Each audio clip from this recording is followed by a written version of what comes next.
ঠিক আছে, আমি তোমার কয়টা টাকা দিতেছি।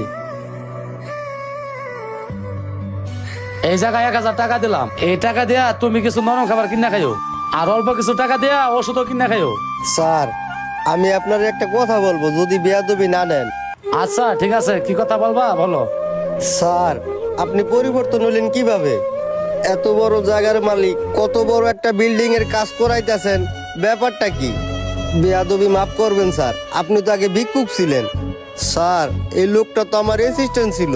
আমি না একটা দুর্ঘটনার কারণে ধ্বংস হয়ে গেলাম, কিন্তু আপনার এই পরিবর্তনটা কিভাবে হইলো? অবশ্যই সবকিছু বলবো উপর আল্লাহর ইচ্ছা।